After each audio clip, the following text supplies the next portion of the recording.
Lobat na naman! Ay! Ito mahirap dito, lobat. Tagal kasi hindi natin nagamit eh.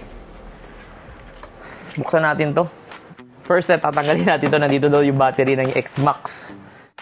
Number 4. Number 4 nga. Sa ilalim yung ano nyo. Sa ilalim. Hindi natin kailangan tanggalin to. Kaya importante na meron tayong tools dito sa bahay. Layo pa naman ang mekaniko dito. Yun, tanggal.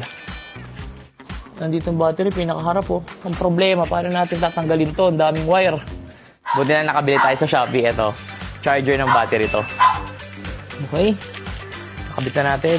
Next step, sasaksak na natin to. Ayan, nag-charge na siya. So, balikan natin mga ilang oras. Tapos, pag gumana na siya, buksan natin to. I-idle lang natin para self-charging. Sayang yung ride namin. May ride sana na kami. Ito, naka-ready na ako. After 8 hours, tanggalin na natin. Moment of truth. Kung gagana, sana gumana na pa. Makapag-motor na ulit tayo. Yun! Woo! Gumana din. Sana mag-start. Maraming salamat sa battery na to. Alam ko mura lang sa Shopee to eh. So, effective.